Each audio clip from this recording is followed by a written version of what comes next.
Selamat berjumpa kembali bersama dengan Bapak FS atau Fransi Burian dalam materi pelajaran kita, yaitu bab 2 seni patung, yaitu tujuan yang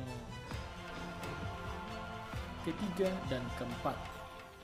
Tujuan yang ketiga dan yang keempat, di mana yang ketiga ini adalah mengklasifikasikan jenis-jenis patung berdasarkan bentuk patung.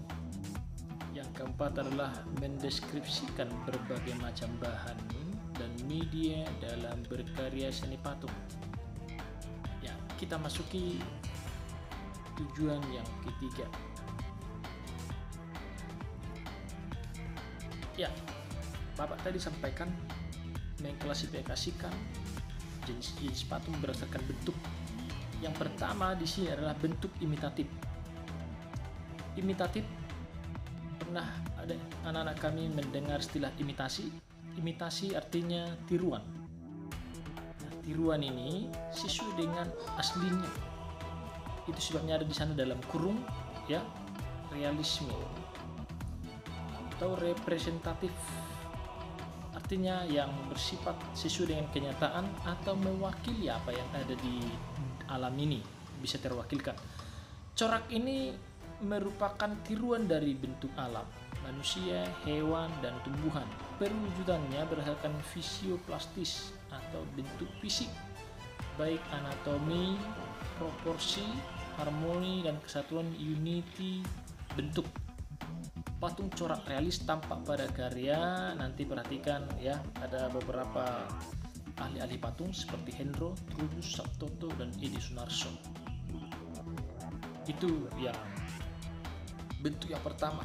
Bentuk yang kedua, memang ada kesilapan sedikit di buku itu ya anak-anak kami.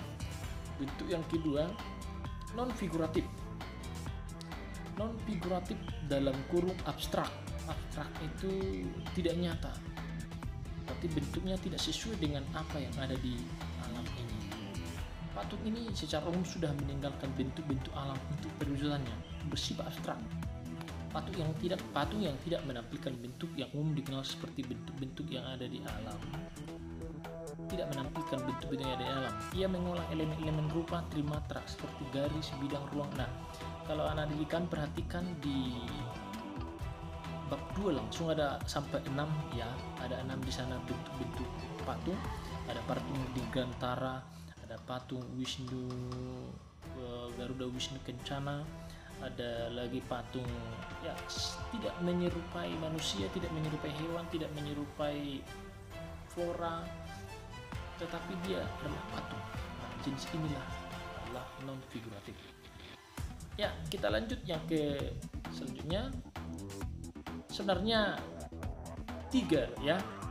Yang pertama tadi jenis patungnya yang realisme, kembali imitatif, realisme sesuai dengan alam, kemudian non figuratif. Sebenarnya ada lagi satu lagi, yaitu patung deformatif. Sebelum ke non figuratif ada patung deformatif. Apa itu? Patung yang mengalami modifikasi. Dia memang bentuknya berasal dari apa yang ada di alam, tetapi sudah dimodifikasi sedemikian rupa, tetapi tidak meninggalkan bentuk aslinya. Tetapi kalau non figuratif ini ya, ini sudah sama sekali meninggalkan bentuk asli, meninggalkan bentuk-bentuk yang ada di alam ini.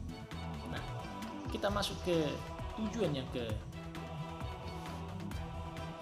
tadi di tujuan yang keempat adalah mendeskripsikan berbagai macam bahan.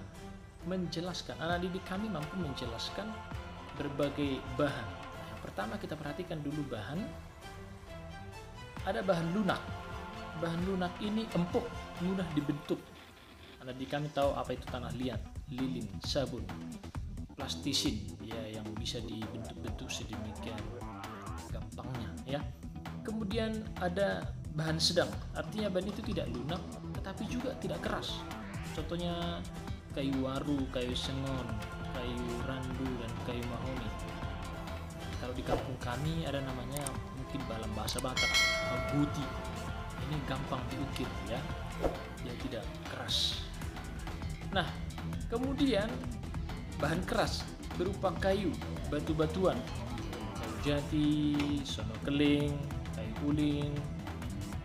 Kalau batu dia batu padas, batu granit, dan lain sebagainya. Kemudian ada bahan cor atau cetak.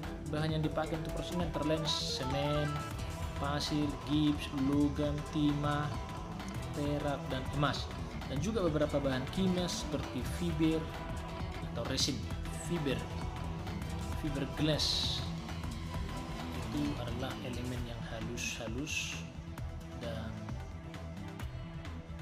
seperti dia diaduk-aduk bisa, kemudian kalau sudah kering dia akan menjadi keras. Bahan-bahan lain yang ada di sekitar atau benda bekas lainnya, misalnya kertas, bisa juga gabungan-gabungan antara kawat dengan alat yang lain disatu-satukan, ya. Kalau tekniknya itu bisa disebut dengan assembling, penyatuan, ya. Ya, itulah pelajaran kita kali ini, semoga bermanfaat. Jaga kesehatan, tetap berdoa. Terima kasih.